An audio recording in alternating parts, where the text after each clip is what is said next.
അനീതിയിൽ നിന്ന് നീതിയിലേക്ക്. Chapter start ചെയ്യുമ്പോൾ തന്നെ APJ അബ്ദുൽ കലാം സാറിന്റെ ഒരു ഫോട്ടോയോടൊപ്പം അദ്ദേഹത്തിന്റെ അഗ്നി ചിറകുകൾ എന്ന കൃതിയിൽ നിന്നുള്ള ഒരു ഭാഗമാണ് ഇവിടെ തന്നിട്ടുള്ളത്. ഈ ഒരു ഭാഗം നമ്മൾ ശ്രദ്ധിക്കേണ്ടത് എന്താന്ന് വെച്ചാൽ ഈ വരികൾ ഒന്ന് പരിചിതമാക്കി വെക്കുക. എന്താ കാര്യം എന്ന് വെച്ചാൽ ഇത്തരത്തിലുള്ള ഈ ഭാഗങ്ങളിൽ നിന്ന് ചില വരികൾ തന്നിട്ട് PSC ചോദിക്കാറുണ്ട്. ഇത് ഏത് പുസ്തകത്തിൽ നിന്ന് ആരുടെ രചനയാണെന്നുള്ള രീതിയിൽ ചോദിക്കാറുണ്ട്. ആരുടെ വരികൾ എന്ന രീതിയിൽ ചോദിക്കാറുണ്ട്. അപ്പോൾ ഇതൊന്ന് ശ്രദ്ധിക്കാം. നമുക്കിത് നോക്കാം. ഞാൻ രാമേശ്വരം എലിമെന്ററി സ്കൂളിൽ 5ാം ക്ലാസ്സിൽ പഠിക്കുമ്പോൾ ഒരു ദിവസം പുതിയ ഒരു അധ്യാപകൻ ക്ലാസ്സിൽ വന്നു. ഒരു മുസ്ലിം ആണെന്ന് തിരിച്ചറിയും വിധം തൊപ്പി ധരിച്ചിരുന്ന ഞാൻ മുൻനിരയിൽ പൂണൂലിട്ട രാമനാഥ ശാസ്ത്രിയുടെ തൊട്ടടുത്താണ് പതിവായി ഇരുന്നിരുന്നത്. ഹൈന്ദവ പുരോഹിതന്റെ പുത്രൻ മുസ്ലിം ബാലനോടൊപ്പം ഇരിക്കുന്നത് ഉൾക്കൊള്ളാൻ ആ അധ്യാപകന് കഴിഞ്ഞില്ല. താൻ മനസ്സിലാക്കിയിരുന്ന സാമൂഹിക ക്രമം അനുസരിച്ച് എന്നോട് എഴുന്നേറ്റ് പോയി പിൻനിരയിലിരിക്കാൻ അദ്ദേഹം ആവശ്യപ്പെട്ടു. എനിക്ക് വലിയ ദുഃഖം തോന്നി. രാമനാഥ ശാസ്ത്രിയും സങ്കടപ്പെട്ടു. പിൻനിരയിലെ ഇരിപ്പിടത്തിലേക്ക് ഞാൻ മാറിയപ്പോൾ വിതുമ്പിക്കരയുന്ന അദ്ദേഹത്തിന്റെ മുഖം എന്റെ മനസ്സിൽ മായാത്ത മുദ്രയായി. സ്കൂൾ വിട്ട് വീട്ടിൽ ചെന്നപ്പോൾ ഞങ്ങൾ ഇരുവരും മാതാപിതാക്കളോട് ഈ സംഭവത്തെക്കുറിച്ച് പറയുകയുണ്ടായി. ലക്ഷ്മണ ശാസ്ത്രി ആ അധ്യാപകനെ വിളിപ്പിച്ചു. എന്നിട്ട് ഞങ്ങളുടെ സാന്നിധ്യത്തിൽ തന്നെ നിഷ്കളങ്കരായ കുട്ടികളുടെ മനസ്സിൽ സാമൂഹിക അസമത്വത്തിന്റെയും അഹിഷ്ണുതയുടെയും വിഷം പരത്തരുതെന്ന് പറയുകയുണ്ടായി. തന്റെ തെറ്റായ പ്രവൃത്തിയിൽ ആ അധ്യാപകൻ ഖേദിച്ചെന്നു മാത്രമല്ല, ലക്ഷ്മണ ശാസ്ത്രി നൽകിയ ശക്തമായ സന്ദേശത്തിന്റെ ചൈതന്യം വഴി ആത്യന്തികമായി പരിവർത്തനപ്പെടുകയും ഉണ്ടായി. അഗ്നിച്ചിറകുകൾ, ഡോക്ടർ APJ അബ്ദുൽ കലാം. ഈ വരികൾ ഒന്ന് പരിചിതമാക്കി വെക്കുക. രണ്ടാമത് ചോദിച്ചു കഴിഞ്ഞ ഈ ഭാഗം എന്ന് മാത്രമല്ല, മറ്റേതൊരു വ്യക്തിയുടെയും പുസ്തകമോ അല്ലെങ്കിൽ അനുഭവക്കുറിപ്പോ തന്നിട്ട് വരികൾ തന്നിട്ടുണ്ട് എന്നുണ്ടെങ്കിൽ അതൊന്ന് പരിചിതമാക്കി വെക്കുക എന്നുള്ളതാണ് നമ്മളിവിടെ ചെയ്യേണ്ടത് കേട്ടോ. ഓക്കെ, ഇന്ത്യൻ രാഷ്ട്രപതിയായിരുന്ന ഡോക്ടർ APJ അബ്ദുൽ കലാമിന്റെ കുട്ടിക്കാലത്തെ ഒരു അനുഭവമാണ് ഇവിടെ തന്നിട്ടുള്ളത്. സമൂഹത്തിലെ ചില വിഭാഗങ്ങൾക്ക് അർഹിക്കുന്ന പരിഗണന നൽകാതെ മാറ്റി നിർത്തുന്ന സാഹചര്യം നിലനിന്നിരുന്നു എന്നാണ് APJ അബ്ദുൽ കലാമിന്റെ ഈ അനുഭവം സൂചിപ്പിക്കുന്നത്. സമൂഹത്തിന്റെ മുഖ്യധാരയിൽ നിന്ന് വ്യക്തികളെ ഒഴിവാക്കൽ, അവസരങ്ങൾ നിഷേധിക്കൽ, സാമൂഹികമായി വിവേചിക്കൽ തുടങ്ങിയ പ്രവണതകളെയാണ് അനീതി എന്ന് വിശേഷിപ്പിക്കുന്നത്. അപ്പൊ ഇതൊരു നിർവചനം പോലെ പഠിച്ചു വെക്കേണ്ടതാണ്, അല്ലെങ്കിൽ മനസ്സിലാക്കി വെക്കേണ്ടതാണ്. സമൂഹത്തിന്റെ മുഖ്യധാരയിൽ നിന്ന് വ്യക്തികളെ ഒഴിവാക്കൽ, അവസരങ്ങൾ നിഷേധിക്കൽ, സാമൂഹികമായി വിവേചിക്കൽ തുടങ്ങിയ പ്രവണതകളെയാണ് അനീതി എന്ന് വിശേഷിപ്പിക്കുന്നത്. മുൻവിധിയോടെ ചില സാമൂഹിക വിഭാഗങ്ങളെ അവരുടെ ജാതിയുടെയോ മതത്തിന്റെയോ വർഗത്തിന്റെയോ പേരിൽ ഒഴിവാക്കിയിരുന്നു. കഴിവുകൾ ഉണ്ടായിട്ടും തൊഴിലും വിദ്യാഭ്യാസവും അവസരങ്ങളും നിഷേധിക്കുക, അവസരങ്ങൾ ഉണ്ടായിട്ടും നൽകാതിരിക്കുക, വ്യക്തി എന്ന നിലയിലുള്ള പരിഗണനകൾ കൊടുക്കാതിരിക്കുക തുടങ്ങിയ പ്രവർത്തികളിലൂടെയും ചില സാമൂഹിക വിഭാഗങ്ങളെ അരികുകളിലേക്കാക്കിയിരുന്നു. അപ്പോ അരികുവൽക്കരണത്തെ പറ്റിയാണ് ഇവിടെ പറയുന്നത്. മുൻവിധിയോടെ ചില സാമൂഹിക വിഭാഗങ്ങളെ അവരുടെ ജാതിയുടെയോ മതത്തിന്റെയോ വർഗത്തിന്റെയോ പേരിൽ ഒഴിവാക്കിയിരുന്നു. കഴിവുകൾ ഉണ്ടായിട്ടും തൊഴിലും വിദ്യാഭ്യാസവും അവസരങ്ങളും നിഷേധിക്കുക, അവസരങ്ങൾ ഉണ്ടായിട്ടും അത് നൽകാതിരിക്കുക, വ്യക്തി എന്ന നിലയിലുള്ള പരിഗണനകൾ കൊടുക്കാതിരിക്കുക തുടങ്ങിയ പ്രവർത്തികളാണ് അരികുവൽക്കരണത്തിലേക്ക് നയിക്കുന്നത്. അപ്പോൾ അരികുവൽക്കരണം എന്താണെന്ന് നമ്മൾ കണ്ടു. അതിന്റെ ഒരു നിർവചനം ഇവിടെ തന്നിട്ടുണ്ട്. തുല്യ പരിഗണന ലഭിക്കേണ്ട ഇടങ്ങളിൽ നിന്ന് ചില വിഭാഗങ്ങളെ മാറ്റി നിർത്തുന്ന പ്രക്രിയയാണ് അരികുവൽക്കരണം അല്ലെങ്കിൽ പാർശ്വവൽക്കരണം, മാർജിനലൈസേഷൻ എന്ന് പറയുന്നത്. തുല്യ പരിഗണന ലഭിക്കേണ്ട ഇടങ്ങളിൽ നിന്ന് ചില വിഭാഗങ്ങളെ മാറ്റി നിർത്തുന്ന പ്രക്രിയയാണ് അരികുവൽക്കരണം അല്ലെങ്കിൽ പാർശ്വവൽക്കരണം, മാർജിനലൈസേഷൻ എന്ന് പറയുന്നത്. അപ്പൊ ഈ ഒരു നിർവചനം ഒന്ന് പഠിച്ചിരിക്കുക. സമൂഹത്തിൽ അരികുവൽക്കരണം നടക്കുന്നത് പല കാരണങ്ങൾ കൊണ്ടാണ്. എന്തൊക്കെയാണ് ഇവിടെ പിക്ചറൈസ് ചെയ്ത് തന്നിട്ടുണ്ട്? എന്തൊക്കെയാണിത്? ഒന്ന്, ഇതിവിടെ തന്നിട്ടുണ്ട്, പ്രകൃതിക്ഷോഭം, കടൽക്ഷോഭമുണ്ട്, മണ്ണിടിച്ചിലുണ്ട്, അതുപോലെ വെള്ളപ്പൊക്കം, യുദ്ധത്തിന്റെ ഫലമായിട്ടുള്ള പലായനം, ഇവയെല്ലാം തന്നെ അരികുവൽക്കരണം നടക്കുന്നതിനുള്ള പല കാരണങ്ങളാണ്. ഈ കാരണങ്ങൾ തന്നിട്ട് ഇതിൽ ഏതാണ് അരികുവൽക്കരണത്തിന്റെ കാരണങ്ങളിൽ പെടുന്നവ എന്നൊക്കെ വേണമെങ്കിൽ ചോദിക്കാവുന്നതാണ്. അപ്പോൾ അറിഞ്ഞിരിക്കുക, യുദ്ധത്തിന്റെ ഫലമായിട്ടുള്ള പലായനം, വെള്ളപ്പൊക്കം, മണ്ണിടിച്ചിൽ, കടൽക്ഷോഭം, പ്രകൃതിക്ഷോഭം, ഇതെല്ലാം തന്നെ അരികുവൽക്കരണത്തിന്റെ കാരണങ്ങളാണ്. പ്രകൃതി ദുരന്തങ്ങൾ, മനുഷ്യനിർമ്മിത ദുരന്തങ്ങൾ എന്നിവയാൽ സ്വന്തമായുണ്ടായിരുന്ന വസ്തുവകകൾ നഷ്ടപ്പെട്ടതിലൂടെ അരികുവൽക്കരണം ഉണ്ടാകുന്നു. രണ്ട് തരത്തിലാണ് അരികുവൽക്കരണം ഉണ്ടാകുന്നത് എന്നാണ് പറയുന്നത്. ഒന്ന്, പ്രകൃതി ദുരന്തങ്ങൾ. രണ്ട്, മനുഷ്യനിർമ്മിത ദുരന്തങ്ങൾ, natural and man made disasters. Okay, അപ്പൊ രണ്ട് തരത്തിലുണ്ട്. വെള്ളപ്പൊക്കം, ഭൂമികുലുക്കം, ഉരുൾപൊട്ടൽ, കടൽക്ഷോഭം മുതലായ പ്രകൃതി ദുരന്തങ്ങൾ വഴിയും യുദ്ധം, അപകടം, വ്യവസായശാലകളിലെ ദുരന്തങ്ങൾ മുതലായ മനുഷ്യനിർമ്മിത ദുരന്തങ്ങൾ വഴിയും അരികുവൽക്കരണം സംഭവിക്കുന്നു. അപ്പൊ രണ്ടു തരത്തിലാണ് അരികുവൽക്കരണം ഉണ്ടാകുന്നത്. പ്രകൃതി ദുരന്തങ്ങൾ വഴിയും മനുഷ്യനിർമ്മിത ദുരന്തങ്ങൾ വഴിയും. പ്രകൃതി ദുരന്തത്തിൽ ഉൾപ്പെടുന്നത് വെള്ളപ്പൊക്കം, ഭൂമികുലുക്കം, ഉരുൾപൊട്ടൽ, കടൽക്ഷോഭം മുതലായ പ്രകൃതി ദുരന്തങ്ങളും യുദ്ധം, അപകടം, വ്യവസായശാലകളിലെ ദുരന്തങ്ങൾ മുതലായവ മനുഷ്യനിർമ്മിത ദുരന്തങ്ങളാണ്. ഇവ വഴിയും അരികുവൽക്കരണം സംഭവിക്കാം. അപ്പോ ഇതും വേർതിരിച്ചൊന്ന് മനസ്സിലാക്കുക. ഇതിൽ ഏതാണ് പ്രകൃതി ദുരന്തങ്ങൾ, ഏതാണ് മനുഷ്യനിർമ്മിത ദുരന്തങ്ങൾ എന്നൊക്കെ തിരിച്ചറിഞ്ഞിരിക്കുന്നത് നല്ലതാണ്. അടുത്തത്, ജാതി, മത, ഗോത്ര, ലിംഗ പദവികളിലെ വ്യത്യാസത്തിന്റെ അടിസ്ഥാനത്തിൽ ചിലരെ മനഃപൂർവ്വം ഒഴിവാക്കുന്നത് വഴി എക്സ്ക്ലൂഷൻ, അരികുവൽക്കരണം സംഭവിക്കുന്നു. അരികുവൽക്കരണത്തിന്റെ മറ്റൊരു കാരണമാണ് പറയുന്നത്. ജാതി, മത, ഗോത്ര, ലിംഗ പദവികളിലെ വ്യത്യാസത്തിന്റെ അടിസ്ഥാനത്തിൽ ചിലരെ മനഃപൂർവ്വം ഒഴിവാക്കുന്നത് വഴി അരികുവൽക്കരണം സംഭവിക്കുന്നു. വിദ്യാഭ്യാസത്തിനുള്ള അവസരം നിഷേധിക്കുന്നത് ഇതിനുള്ള ഉദാഹരണമാണ്. ആരൊക്കെയാണ് സമൂഹത്തിൽ അരികുവൽക്കരണം നേരിടുന്നത്? ആരൊക്കെയാണ് നേരിടുന്നത് അരികുവൽക്കരണം? സമൂഹത്തിൽ അരികുവൽക്കരിക്കപ്പെടുകയും വിവേചനം നേരിടുകയും ചെയ്യുന്ന നിരവധി പേരുണ്ട്. സ്ത്രീകൾ, ട്രാൻസ്ജെൻഡറുകൾ, ദളിതർ, ഗോത്ര വിഭാഗക്കാർ, ന്യൂനപക്ഷങ്ങൾ, ദാരിദ്ര്യം നേരിടുന്നവർ, അഭയാർത്ഥികൾ, ഭിന്നശേഷിക്കാർ, ജയിൽ മോചിതർ ഇവരൊക്കെ അരികുവൽക്കരണം നേരിടുന്ന വിഭാഗങ്ങളാണ്. ഇതിലെ ഓരോ വിഭാഗത്തിനും അരികുവൽക്കരണത്തിനെതിരായുള്ള പോരാട്ടത്തിന്റെ വലിയ ചരിത്രമാണുള്ളത്. നമുക്ക് ഉദാഹരണമായി നോക്കുമ്പോൾ ഇവിടെ നമുക്ക് തന്നിട്ടുള്ളത് മഹാത്മാ അയ്യങ്കാളിയുടെ ഒരു പിക്ചറും അതിന്റെ ഒരു നോട്ടുമാണ്. നമുക്ക് നോക്കാം. ഊരൂട്ടമ്പലത്തെ സർക്കാർ UP വിദ്യാലയം, ഇനി അയ്യങ്കാളി പഞ്ചമി സ്മാരക വിദ്യാലയം. പഞ്ചമി എന്ന ദളിത് ബാലികയെ സ്കൂളിൽ ചേർക്കാൻ പോയ ഒരു അവസരത്തെ ഒരു കാര്യമാണ് ഇവിടെ കൊടുത്തിട്ടുള്ളത്. നോക്കാം. തിരുവനന്തപുരം ഊരൂട്ടമ്പലം സർക്കാർ UP സ്കൂൾ ഇനി മുതൽ അയ്യങ്കാളി പഞ്ചമി സ്മാരക ഗവൺമെന്റ് UP സ്കൂൾ എന്ന് അറിയപ്പെടും. കുടിപ്പള്ളിക്കൂടമായ ഊരൂട്ടമ്പലം ഗവൺമെന്റ് UPSലായിരുന്നു ചരിത്രം മാറ്റിമറിച്ച സമരത്തിന് അയ്യങ്കാളി തുടക്കം കുറിച്ചത്. പഞ്ചമി എന്ന ദളിത് ബാലികയെ സ്കൂളിൽ പഠിക്കാൻ അനുവദിക്കാത്തതിൽ പ്രതിഷേധിച്ച് പഞ്ചമിയുടെ കൈപിടിച്ച് അയ്യങ്കാളി സ്കൂളിലേക്ക് വരികയും സ്കൂളിൽ കയറ്റിയിരുത്തുകയും ചെയ്തു. പഞ്ചമി കയറിയതിന്റെ ഭാഗമായി ജന്മിമാർ സ്കൂളിന് തീ വെച്ചു. പകുതി കത്തിയ ബെഞ്ചുകൾ ഉൾപ്പെടെയുള്ള അവശേഷിപ്പുകൾ ഇന്നും സ്കൂളിൽ മ്യൂസിയത്തിൽ കാണാം. അപ്പൊ ഇവിടെ എന്താണ് പറഞ്ഞിരിക്കുന്നത്? ജാതീയമായ അരികുവൽക്കരണത്തിനെതിരെ അയ്യങ്കാളി പ്രവർത്തിച്ചിരുന്നു. ദളിതരുടെ വിദ്യാഭ്യാസ അവകാശ പോരാട്ടത്തിന് അദ്ദേഹം നേതൃത്വം നൽകിയ ഒരു കാര്യമാണ് ഇവിടെ പറഞ്ഞിട്ടുള്ളത്. വിദ്യാഭ്യാസം നിഷേധിക്കപ്പെട്ടവർക്ക് തുല്യ വിദ്യാഭ്യാസ അവസരങ്ങൾ ലഭ്യമാക്കാൻ മഹാത്മാ അയ്യങ്കാളി ശ്രമിച്ചു. വിദ്യാഭ്യാസത്തെ സാമൂഹിക പരിവർത്തനത്തിനുള്ള ഒരു ഉപാധിയാണെന്ന് അദ്ദേഹം തിരിച്ചറിയാണ് ചെയ്തത്. ദളിതരുടെ വസ്ത്രധാരണത്തിലും സഞ്ചാര സ്വാതന്ത്ര്യത്തിനും വേണ്ടിയൊക്കെ ഇദ്ദേഹം പോരാടിയിട്ടുണ്ടായിരുന്നു. അടിസ്ഥാന സൗകര്യങ്ങൾ, തുല്യത, സ്വാതന്ത്ര്യം എന്നിവയെല്ലാം ജാതിയുടെ അടിസ്ഥാനത്തിൽ നിഷേധിക്കപ്പെട്ടിരുന്ന ഒരു കാലമായിരുന്നു അത്. ഇത്തരം ഗുരുതരമായ മനുഷ്യാവകാശ ലംഘനത്തിനെതിരെ ഇദ്ദേഹം പോരാട്ടങ്ങൾ നയിച്ചിരുന്നു. ഈ ഒരു കാര്യം നമ്മൾ കണ്ടു. താഴ്ന്ന ജാതി എന്ന് കരുതപ്പെട്ടവർക്ക് ചരിത്രപരമായി വിദ്യാഭ്യാസ അവസരങ്ങൾ ഉയർന്ന ജാതി എന്ന് കരുതപ്പെട്ടവർ നിഷേധിച്ചിരുന്നു. വിദ്യാഭ്യാസം നിഷേധിക്കപ്പെട്ടവർക്ക് തുല്യ അവസരങ്ങൾ ലഭ്യമാക്കുവാൻ മഹാത്മാ അയ്യങ്കാളി പരിശ്രമിച്ചു. വിദ്യാഭ്യാസത്തെ സാമൂഹിക പരിവർത്തനത്തിനുള്ള ഒരു ഉപാധി എന്ന് തിരിച്ചറിഞ്ഞാണ് അയ്യങ്കാളിയുടെ പ്രവർത്തന മഹത്വം. ദളിത് വിഭാഗങ്ങൾക്ക് വാഹനത്തിൽ സഞ്ചരിക്കാനും പൊതുവഴിയിൽ നടക്കാനും നല്ല വസ്ത്രങ്ങൾ ധരിക്കാനും വിദ്യാഭ്യാസം നേടാനും അവകാശമില്ലാതിരുന്ന കാലമായിരുന്നു മുമ്പ് നിലനിന്നിരുന്നത്. അടിസ്ഥാന സൗകര്യങ്ങൾ, അന്തസ്, തുല്യത, സ്വാതന്ത്ര്യം എന്നിവയെല്ലാം നിഷേധിക്കപ്പെട്ട അവസ്ഥ അവർക്ക് അന്ന് ഉണ്ടായിരുന്നു. ജാതിയുടെ അടിസ്ഥാനത്തിലുള്ള ഇത്തരം വിവേചനങ്ങൾ ഗുരുതരമായ മനുഷ്യാവകാശ ലംഘനമാണ്. ഇതിനെ പ്രതിരോധിക്കാൻ വിദ്യാഭ്യാസമാണ് വേണ്ടത് എന്നായിരുന്നു അരികുവൽക്കരിക്കപ്പെട്ട ജനതയുടെ ഉന്നമനത്തിന് വേണ്ടി പ്രവർത്തിച്ച പല മഹത് വ്യക്തികളുടെയും നിലപാട്. ഉദാഹരണത്തിന്, വിദ്യ കൊണ്ട് പ്രബുദ്ധരാവുക എന്ന സന്ദേശം നൽകിയത് ശ്രീനാരായണ ഗുരുവും മറ്റ് നവോത്ഥാന നേതാക്കളും ആധുനിക വിദ്യാഭ്യാസത്തിന് പ്രചാരം നൽകി അരികുവൽക്കരണത്തെ എതിർത്തവരാണ്. കുര്യാക്കോസ് ഏലിയാസ് ചാവറ, അയ്യ വൈകുണ്ഠ സ്വാമികൾ, ചട്ടമ്പി സ്വാമികൾ, വൈക്കം അബ്ദുൾ ഖാദർ മൗലവി, പൊയ്കയിൽ യോഹന്നാൻ, പണ്ഡിറ്റ് കെ പി കറുപ്പൻ, ദാക്ഷായണി വേലായുധൻ തുടങ്ങിയവരുടെ പ്രവർത്തനങ്ങൾ ഇതിന് ഉദാഹരണമാണ്.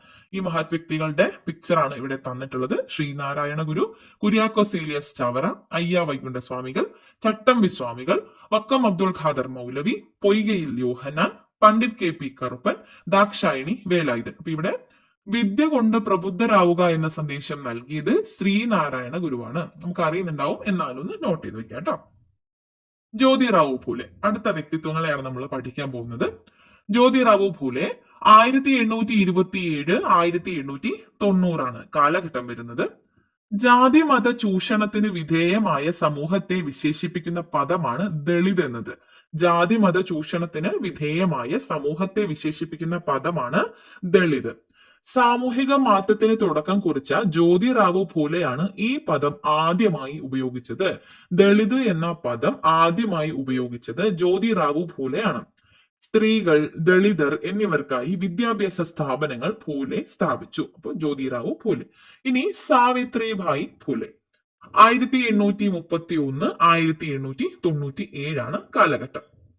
പെൺകുട്ടികൾക്കായി ഇന്ത്യയിൽ ആദ്യമായി സ്ഥാപിച്ച പൂനെയിലെ വിദ്യാലയത്തിലെ പ്രധാന അധ്യാപികയായിരുന്നു സാവിത്രിബായി ഫൂലെ. കൃഷിക്കാർക്കും തൊഴിലാളികൾക്കുമായി നിശാ പാഠശാല സ്ഥാപിച്ചു. വിദ്യാഭ്യാസ മേഖലയിലെ ഇവരുടെ സമഗ്ര സംഭാവനകൾ പരിഗണിച്ച് പൂനെ യൂണിവേഴ്സിറ്റിയെ സാവിത്രിബായി ഫൂലെ പൂനെ യൂണിവേഴ്സിറ്റി എന്ന് പുനർനാമകരണം ചെയ്തു. പെൺകുട്ടികൾക്കായി ഇന്ത്യയിൽ ആദ്യമായി സ്ഥാപിച്ച പൂനെയിലെ വിദ്യാലയത്തിലെ പ്രധാന അധ്യാപികയായിരുന്നു സാവിത്രിഭായ് ഫൂലെ. കൃഷിക്കാർക്കും തൊഴിലാളികൾക്കുമായി നിശാ പാഠശാല സ്ഥാപിച്ചത് സാവിത്രിഭായ് ഫൂലെയാണ്. വിദ്യാഭ്യാസ മേഖലയിലെ ഇവരുടെ സമഗ്ര സംഭാവനകൾ പരിഗണിച്ച് പൂനെ യൂണിവേഴ്സിറ്റിയെ സാവിത്രിഭായ് ഫൂലെ പൂനെ യൂണിവേഴ്സിറ്റി എന്ന് പുനർനാമകരണം ചെയ്തു. അടുത്തത് പെരിയാറാണ്. പെരിയാർ ഇ.വി. രാമസ്വാമി നായ്ക്കർ സ്വാഭിമാന പ്രസ്ഥാനത്തിന്റെ സ്ഥാപകനും ഇന്ത്യയിലെ പ്രധാന ജാതി വിരുദ്ധ സമര നായകരിൽ ഒരാളുമാണ്.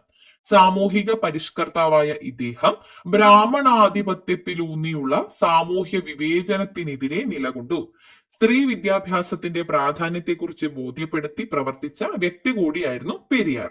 പെരിയാർ ഇ.വി. രാമസ്വാമി നായ്ക്കരാണ് സ്വാഭിമാന പ്രസ്ഥാനത്തിന്റെ സ്ഥാപകൻ പെരിയാർ എന്നറിയപ്പെടുന്ന ഇ.വി. രാമസ്വാമി നായ്ക്കരാണ്. ദളിതരെ പോലെ തന്നെ സാമൂഹികമായ അരികുവൽക്കരണം നേരിടേണ്ടി വന്ന മറ്റൊരു വിഭാഗമാണ് ഗോത്ര ജനത എന്ന് പറയുന്നത്. പ്രത്യേക ഭൂമിശാസ്ത്ര മേഖലകളിൽ പ്രാചീന കാലം മുതൽ ഒത്തൊരുമിച്ച് താമസിക്കുന്ന ഗോത്ര ജനത സ്വന്തമായി അറിവുകൾ നിർമ്മിക്കുകയും അവ പ്രയോഗിച്ച് ജീവിക്കുകയും ചെയ്യുന്നു. അവർ തനത് ജീവിത രീതിയും കലയും സാംസ്കാരിക മൂല്യങ്ങളും പിന്തുടരുന്നവരാണ്. ഗോത്ര ജനതയുടെ സാംസ്കാരിക സംഭാവനകൾക്ക് മുൻകാലങ്ങളെക്കാൾ പൊതുസമൂഹത്തിൽ സ്വീകാര്യത വന്നിട്ടുണ്ട്. ഇപ്പോൾ അതിന് കൂടുതൽ സ്വീകാര്യതയുണ്ട്. വസിക്കുന്ന ഇടങ്ങളിലെ വിഭവങ്ങളിൽ പൂർണ്ണാധികാരമുണ്ടായിരുന്ന ഗോത്ര ജനതയ്ക്ക് ആ അധികാരം ക്രമേണ നഷ്ടമായി. അതുമൂലമാണ് ഈ വിഭാഗം അരികുവൽക്കരിക്കപ്പെട്ടത്.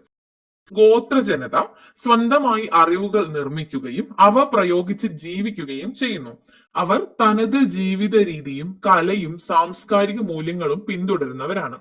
അവർക്ക് പിന്നീട് സ്വീകാര്യതകൾ ഉണ്ടായെങ്കിലും വസിക്കുന്ന ഇടങ്ങളിലെ വിഭവങ്ങളിൽ പൂർണ്ണ അധികാരം ഉണ്ടായിരുന്ന ഗോത്ര ജനതയ്ക്ക് ആ ഒരു അധികാരം നഷ്ടമായതിനെ തുടർന്ന് അരികുവൽക്കരണം നേരിടേണ്ടതായിട്ട് വന്നു.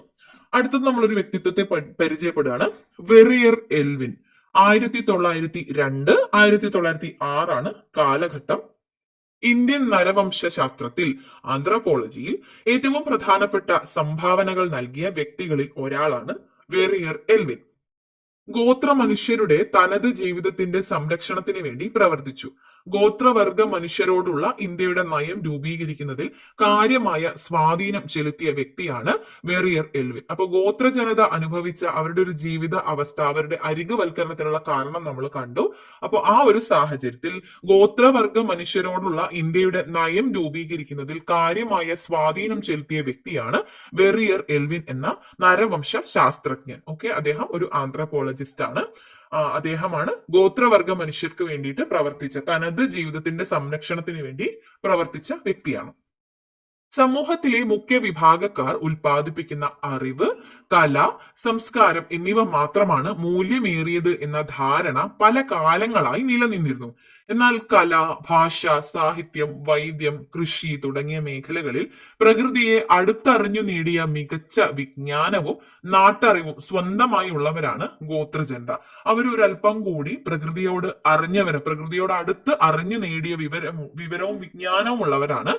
അപ്പോ അവരുടെ തനതായ സംഗീത പാരമ്പര്യമുള്ള നിരവധി ഗോത്ര വിഭാഗക്കാരുണ്ട് എന്നുമാണ് പറയുന്നത്. സമൂഹത്തിലെ കല, ഭാഷ, സാഹിത്യം, വൈദ്യം, കൃഷി തുടങ്ങിയ മേഖലകളിൽ പ്രകൃതിയെ അടുത്തറിഞ്ഞു നേടിയ മികച്ച വിജ്ഞാനവും നാട്ടറിവും സ്വന്തമായി ഗോത്ര ജനതയ്ക്കുണ്ട്. തനതായ സംഗീത പാരമ്പര്യമുള്ള നിരവധി ഗോത്ര വിഭാഗക്കാരും ഉണ്ട്. ഇനി ഒരു വ്യക്തിത്വമാണ് ഡോക്ടർ എ അയ്യപ്പൻ. 1905 1988 കാലഘട്ടം വരുന്നത്. തൃശൂർ ജില്ലയിലെ പവറട്ടിയിൽ 1905 ഫെബ്രുവരി 5 അയ്യപ്പന്റെ ജനനം. ഇന്ത്യൻ സംസ്കാരങ്ങളെ കുറിച്ച് പഠിച്ച പ്രമുഖ നരവംശ ശാസ്ത്രജ്ഞനാണ് ഇദ്ദേഹം. ലണ്ടൻ സ്കൂൾ ഓഫ് എക്കണോമിക്സിൽ നിന്ന് മിലനോവിസ്കിയുടെയും റെയ്മണ്ട് ഫിർത്തിന്റെയും കീഴിൽ ഗവേഷണ പഠനം പൂർത്തിയാക്കി. കേരളത്തിലെ ഈഴവ ഗോത്ര സമുദായങ്ങളെ കുറിച്ചുള്ള പഠനത്തിന് സമഗ്ര സംഭാവനകൾ നൽകി.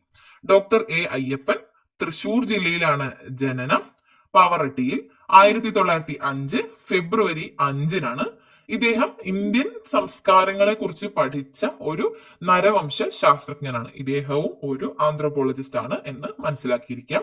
ഇദ്ദേഹം കേരളത്തിലെ ഈഴവ ഗോത്ര സമുദായങ്ങളെ കുറിച്ചുള്ള പഠനത്തിന് സമഗ്ര സംഭാവനകൾ നൽകിയ വ്യക്തിയാണ്. ഇനി നഞ്ചിയമ്മ. പാലക്കാട് ജില്ലയിലെ അട്ടപ്പാടിയിലെ ഇരുള വിഭാഗത്തിൽ നിന്നുള്ള നഞ്ചിയമ്മയായിരുന്നു 2020 രാജ്യത്തെ മികച്ച ഗായികയ്ക്കുള്ള ദേശീയ ചലച്ചിത്ര പുരസ്കാരം നേടിയത്. ഗോത്ര വിഭാഗത്തിൽ നിന്ന് ഈ പുരസ്കാരം നേടുന്ന ആദ്യത്തെയാളാണ് നഞ്ചിയമ്മ.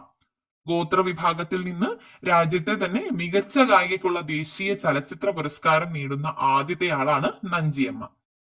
ഇവിടെ പിക്ചറിൽ തന്നിട്ടുണ്ട് ഇന്ത്യൻ രാഷ്ട്രപതി ദ്രൗപദി മുർമുവിൽ നിന്ന് ദേശീയ ചലച്ചിത്ര പുരസ്കാരം നഞ്ചിയമ്മ ഏറ്റുവാങ്ങുന്നു. അഭിമാനപുരസരമായിട്ടുള്ള ഒരു മൊമെന്റ് ആയിരുന്നു അല്ലെ അത്.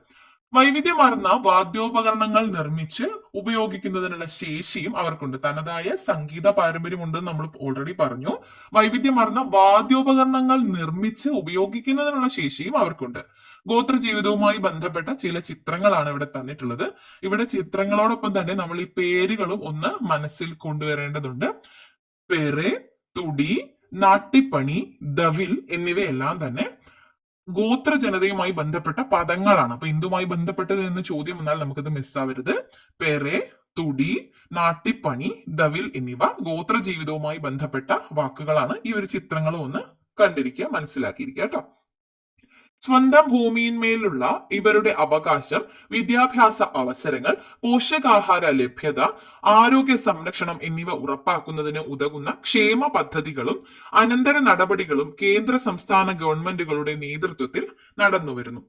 അപ്പൊ ഇവരുടെ ഒരു സംരക്ഷണത്തിന് വേണ്ടിയുള്ള സ്വന്തം ഭൂമിയിന്മേലുള്ള ഇവരുടെ അവകാശം, വിദ്യാഭ്യാസ അവകാശങ്ങൾ, പോഷകാഹാര ലഭ്യത, ആരോഗ്യ സംരക്ഷണം ഇവയെല്ലാം ഉറപ്പാക്കുന്നതിന്, അവരുടെ അരികുവൽക്കരണം പരമാവധി തടയുന്നതിന് വേണ്ടിയിട്ടുള്ള ക്ഷേമ പദ്ധതികളും അനന്തര നടപടികളും കേന്ദ്ര സംസ്ഥാന ഗവൺമെന്റുകളുടെ നേതൃത്വത്തിൽ കൊണ്ടുവരാറുണ്ട്, നടത്തി വരാറുണ്ട്. ഓക്കെ.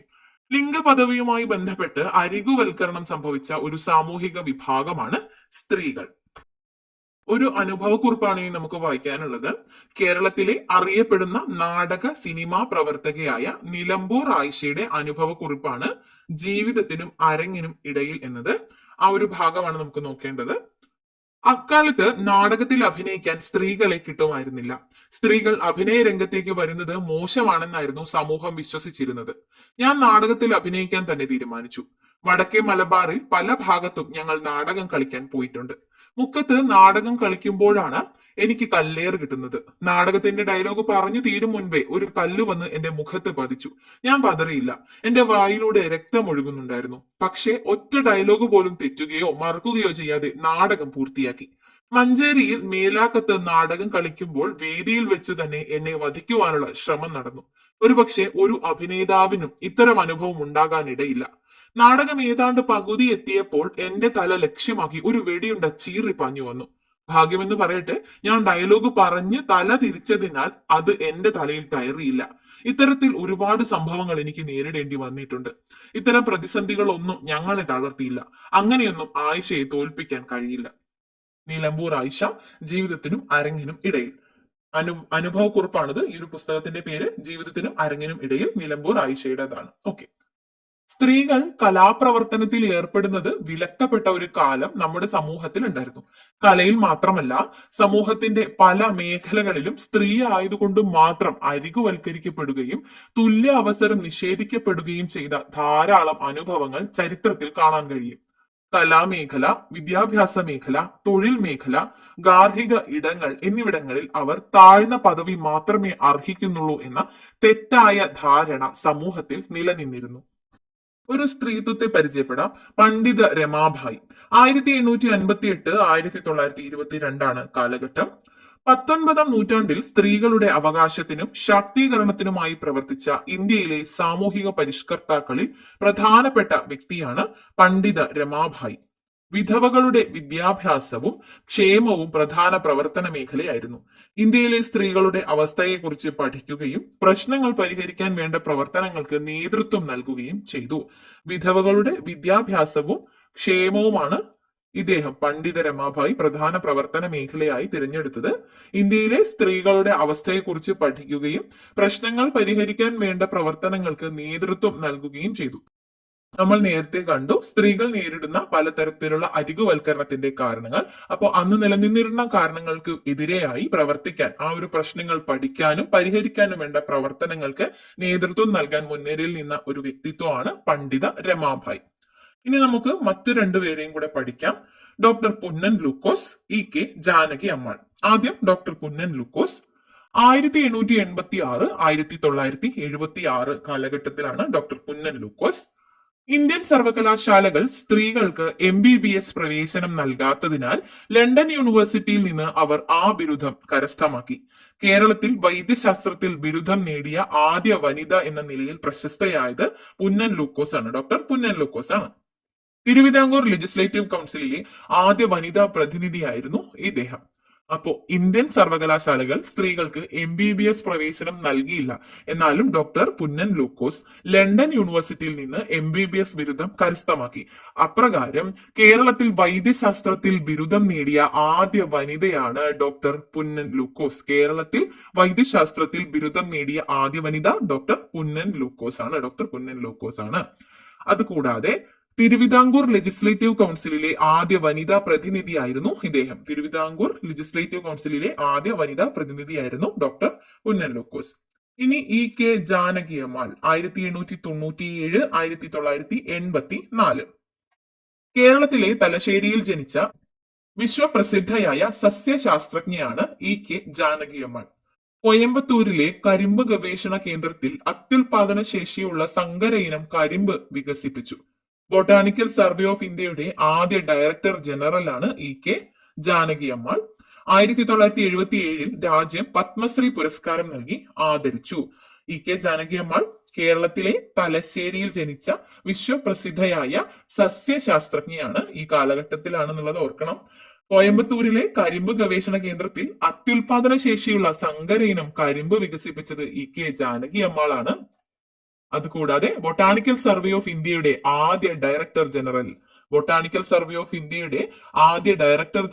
ഇ കെ ജാനകി അമ്മാളാണ്. രാജ്യം 1977 ഇദ്ദേഹത്തിന് പത്മശ്രീ പുരസ്കാരം നൽകി ആദരിക്കുകയും ചെയ്തു. സ്ത്രീകൾ മാത്രമല്ല, സ്ത്രീകൾക്ക് പുറമെ ട്രാൻസ്ജെൻഡർ വിഭാഗക്കാരും ലിംഗ പദവി വിവേചനം അനുഭവിക്കുന്നുണ്ട്. ട്രാൻസ്ജെൻഡർ നമ്മളൊരു നിർവചനം പോലെ പഠിക്കുകയാണ്. ട്രാൻസ്ജെൻഡർ വ്യക്തി എന്നാൽ ജനന സമയത്ത് ആ വ്യക്തിക്ക് നൽകിയിട്ടുള്ള ലിംഗ പദവിയുമായി പൊരുത്തപ്പെടാത്ത വ്യക്തി എന്നാണ് അർത്ഥമാക്കുന്നത്. ട്രാൻസ്ജെൻഡർ വ്യക്തി എന്നാൽ ജനന സമയത്ത് ആ വ്യക്തിക്ക് നൽകിയിട്ടുള്ള ലിംഗ പദവിയുമായി പൊരുത്തപ്പെടാത്ത വ്യക്തി എന്നാണ് അർത്ഥമാക്കുന്നത്. ഇതിൽ ട്രാൻസ് പുരുഷനും ട്രാൻസ് സ്ത്രീയും ഉൾപ്പെടുന്നു.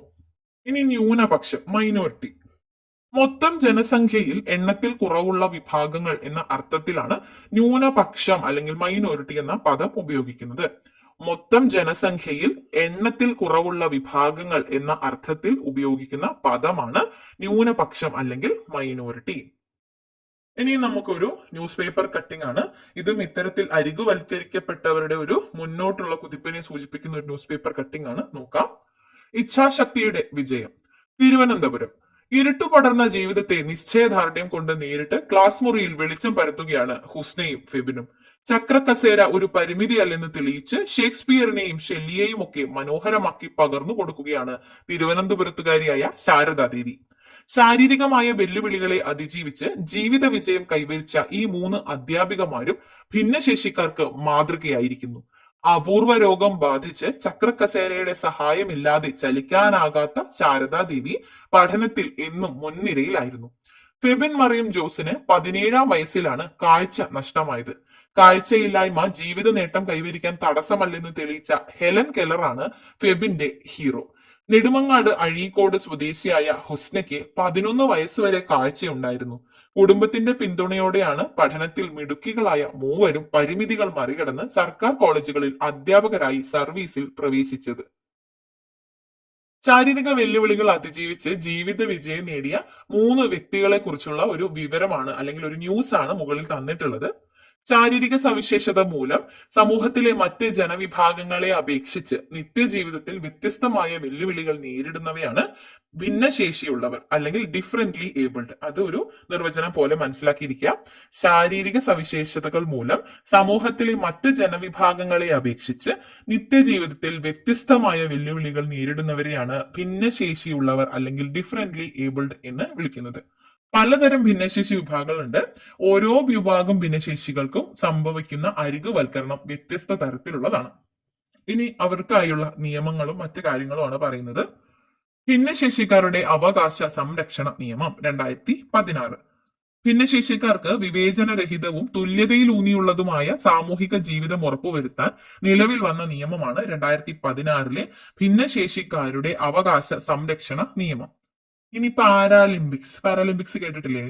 ഭിന്നശേഷിയുള്ള അത്ലറ്റുകൾ മത്സരിക്കുന്ന അന്താരാഷ്ട്ര കായിക മത്സരമായ പാരാലിമ്പിക്സ് ആരംഭിച്ചത് 1948 നമ്മൾ കേട്ടിട്ടുണ്ടാവും. പാരാലിമ്പിക്സിന്റെ ഒരു വിജയികൾ ആരാ എന്നുള്ള രീതിയിലൊക്കെ നമ്മൾ കേട്ടിട്ടുണ്ടാവും. പാരാലിമ്പിക്സ് ഭിന്നശേഷിയുള്ള അത്ലറ്റുകൾക്ക് മത്സരിക്കുന്നതിനായിട്ടുള്ള അന്താരാഷ്ട്ര കായിക മത്സരമാണ്. ഇത് ആരംഭിച്ച വർഷം 1948. മറ്റൊരു വ്യക്തിത്വം, ഇന്ത്യയുടെ തന്നെ പ്രധാനപ്പെട്ട വ്യക്തിത്വമാണ് ഡോക്ടർ BR അംബേദ്കർ. വിവേചനം തടയാൻ ഭരണഘടന. Doctor BR Ambedkar 1891 1956. ഇന്ത്യൻ ഭരണഘടനാ ശില്പിയാണ് ഇദ്ദേഹം. ദളിതരുടെ സാമൂഹ്യ രാഷ്ട്രീയ ഉന്നമനത്തിന് വേണ്ടി ശക്തമായി പ്രവർത്തിച്ചു. ഇന്ത്യയിലെ അരികുവൽകൃത വിഭാഗങ്ങളുടെ പ്രശ്നങ്ങൾ തന്റെ രചനകളിലൂടെ അവതരിപ്പിക്കുകയും അവർക്ക് നിയമപരമായ സംരക്ഷണം സാധ്യമാകുന്നതിന് വേണ്ടി നിലകൊള്ളുകയും ചെയ്ത വ്യക്തിയാണ് ഡോക്ടർ BR അംബേദ്കർ. ഇന്ത്യൻ ഭരണഘടനാ ശില്പിയാണ്. ദളിതരുടെ സാമൂഹ്യ രാഷ്ട്രീയ ഉന്നമനത്തിന് വേണ്ടി ശക്തമായി പ്രവർത്തിച്ച വ്യക്തിയാണ്. ഇന്ത്യയിലെ അരികുവൽകൃത വിഭാഗങ്ങളുടെ പ്രശ്നങ്ങൾ തന്റെ രചനകളിലൂടെ അവതരിപ്പിക്കുകയും അവർക്ക് നിയമപരമായ സംരക്ഷണം സാധ്യമാകുന്നതിന് വേണ്ടി നിലകൊള്ളുകയും ചെയ്തു ഡോക്ടർ BR അംബേദ്കർ. ഇനി 2 അനുച്ഛേദങ്ങൾ പഠിക്കാം. ഭരണഘടനയുമായി ബന്ധപ്പെട്ട് വളരെ പ്രധാനപ്പെട്ടതാണ്. ഇന്ത്യൻ ഭരണഘടന എല്ലാ പൗരർക്കും തുല്യത ഉറപ്പുവരുത്തുന്നു എന്ന് അനുച്ഛേദം 14 പറയുന്നുണ്ട്. Equality before law. ആർട്ടിക്കിൾ 14 പറയുന്നു ഇന്ത്യൻ ഭരണഘടന എല്ലാ പൗരർക്കും തുല്യത ഉറപ്പുവരുത്തുന്നു.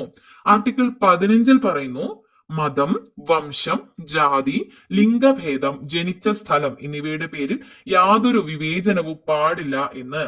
മതം, വംശം, ജാതി, ലിംഗഭേദം, ജനിച്ച സ്ഥലം എന്നിവയുടെ പേരിൽ യാതൊരു വിവേചനവും പാടില്ല എന്ന് ഭരണഘടന അനുശാസിക്കുന്ന ആർട്ടിക്കിളാണ് അല്ലെങ്കിൽ അനുച്ഛേദമാണ് ആർട്ടിക്കിൾ 15, അനുച്ഛേദം 15. എന്തുകൊണ്ടാവാം നമ്മുടെ ഭരണഘടന വിവേചനങ്ങളെ പൂർണ്ണമായും നിരോധിച്ചത്? എന്തുകൊണ്ടായിരിക്കും? ഒന്ന്, വിവേചനങ്ങൾ സാമൂഹിക പുരോഗതിയെ തടസ്സപ്പെടുത്തുന്നു എന്നതാണ്. വിവേചനങ്ങൾ സാമൂഹിക പുരോഗതിയെ തടസ്സപ്പെടുത്തുന്നു. ഒരു നിശ്ചിത വിഭാഗം ജനങ്ങളെ പാർശ്വവൽക്കരിക്കുകയാണെങ്കിൽ, അരികുവൽക്കരിക്കുകയാണെങ്കിൽ ഒരു സാമൂഹിക പുരോഗതി ഒന്നും അവിടെ സാധ്യമാകുന്നില്ല. അപ്പോൾ വിവേചനങ്ങൾ സാമൂഹിക പുരോഗതിയെ തടസ്സപ്പെടുത്തുന്നു. സാമ്പത്തിക അസമത്വം സൃഷ്ടിക്കുന്നു. സാമ്പത്തിക അസമത്വം സൃഷ്ടിക്കുകയും അതുപോലെ സുരക്ഷിതമായ ഭൗതിക സാഹചര്യങ്ങൾ നിഷേധിക്കപ്പെടുകയും ചെയ്യുന്നുണ്ട്. സുരക്ഷിതമായ ഭൗതിക സാഹചര്യങ്ങൾ നിഷേധിക്കപ്പെടുന്നു. അത് മാത്രമാണോ? അവസരങ്ങളുടെ നിഷേധം സംഭവിക്കുന്നുണ്ട്, തുല്യ പരിഗണന നിഷേധിക്കപ്പെടുന്നുണ്ട്, ലിംഗവിവേചനം സൃഷ്ടിക്കപ്പെടുന്നുണ്ട്. അപ്പൊ ഇത്തരത്തിൽ നിരവധി കാരണങ്ങളുണ്ട്. അതിനാലാണ് ഭരണഘടനയിലൂടെ തന്നെ തിരിച്ചു പിടിക്കാനായിട്ടുള്ള കാര്യങ്ങൾ കൊണ്ടുവന്നിട്ടുള്ളത്. ഓക്കെ, അപ്പോ ഇനി ജാതി വിവേചനത്തിനെതിരെ ഇന്ത്യയിൽ നിലനിൽക്കുന്ന നിയമങ്ങളും അനുച്ഛേദങ്ങളും ഏതൊക്കെയാണ്? ഒന്നാമത് നമുക്കിവിടെ തന്ന് നമ്മൾ കണ്ടതാണ് ആർട്ടിക്കിൾ 14, 15 എന്നിവ. ഇന്ത്യൻ ഭരണഘടന എല്ലാ പൗരർക്കും തുല്യത ഉറപ്പുവരുത്തുന്നു, ആർട്ടിക്കിൾ 14. മതം, വംശം, ജാതി, ലിംഗഭേദം, ജനിച്ച സ്ഥലം എന്നിവയുടെ അടിസ്ഥാനത്തിൽ യാതൊരുവിധ വിവേചനവും പാടില്ല എന്ന് അനുശാസിക്കുന്നു ഭരണഘടന ആർട്ടിക്കിൾ 15 അപ്പൊ അത് രണ്ടും നമ്മൾ കണ്ടു. ഇത് കൂടാതെ ആർട്ടിക്കിൾ 17 നമുക്ക് പറയാവുന്നതാണ്. Right to abolition of untouchability എന്നത് തൊട്ടുകൂടായ്മ നിരോധന നിയമം ആർട്ടിക്കിൾ 17 പ്രകാരം വരുന്നതാണ്. അത് നമുക്ക് പറയാവുന്നതാണ്. Protection of civil rights act 1955 1955 protection of civil rights act നമുക്ക് പറയാം. അതുപോലെ പട്ടികജാതി പട്ടികവർഗ അതിക്രമങ്ങൾ തടയൽ നിരോധന നിയമം 1989 1989 scheduled caste and scheduled tribe prevention of atrocities act നമുക്കിവിടെ പറയാവുന്നതാണ്.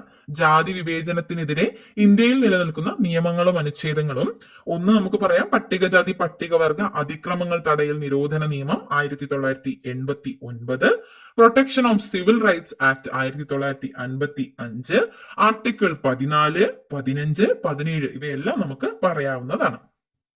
പുരോഗതിക്ക് തടസ്സം നിൽക്കുന്ന സാമൂഹിക വ്യവസ്ഥകൾ, പരിസ്ഥിതി, രാഷ്ട്രീയ സാമ്പത്തിക ഘടകങ്ങൾ എന്നിവയാണ് ചില വിഭാഗങ്ങൾ അരികുവൽക്കരിക്കപ്പെടാൻ കാരണമാകുന്നത്. പുരോഗതിക്ക് തടസ്സം നിൽക്കുന്ന സാമൂഹിക വ്യവസ്ഥകൾ, പരിസ്ഥിതി, രാഷ്ട്രീയ സാമ്പത്തിക ഘടകങ്ങൾ എന്നിവയാണ് ചില വിഭാഗങ്ങൾ അരികുവൽക്കരിക്കപ്പെടാൻ കാരണമാകുന്നത്. സമൂഹത്തിന്റെ വളർച്ചയ്ക്കും തുല്യനീതിയുള്ള ജനാധിപത്യ സമൂഹത്തിന്റെ നിലനിൽപ്പിനും എല്ലാവരെയും പരിഗണിക്കുന്ന സാമൂഹിക അവസ്ഥ അത്യാവശ്യമാണ്. നമുക്ക് ഇത്രയും പഠിച്ചതിൽ നിന്നത് മനസ്സിലായ കാര്യമാണ്. സമൂഹത്തിന്റെ വളർച്ചയ്ക്കും തുല്യനീതിയുള്ള ജനാധിപത്യ സമൂഹത്തിന്റെ നിലനിൽപ്പിനും എല്ലാവരെയും പരിഗണിക്കുന്ന സാമൂഹിക അവസ്ഥ അത്യാവശ്യമാണ്. എല്ലാവരെയും പരിഗണിക്കുന്ന സമൂഹത്തിന്റെ നിലനിൽപ്പിന് ആവശ്യമായ സാമൂഹിക ഘടകങ്ങളാണ് തുല്യതയ്ക്ക് വേണ്ടിയുള്ള കൂടുതൽ നയങ്ങൾ, വിവേചനം തടയാനുള്ള കൂടുതൽ നിയമങ്ങൾ, എല്ലാവർക്കും മികച്ച വിദ്യാഭ്യാസം നൽകൽ, തൊഴിൽ മേഖലകളിൽ തുല്യത ഉറപ്പുവരുത്താനുള്ള നടപടികൾ എന്നിവ. ജനാധിപത്യ ക്രമത്തിൽ എല്ലാവരുടെയും പങ്കാളിത്തം ഉറപ്പുവരുത്തിയാൽ മാത്രമേ അരികുവൽക്കരണം ചെറുക്കപ്പെടുകയും തുല്യനീതി പ്രാപ്യമാവുകയും ചെയ്യുകയുള്ളൂ.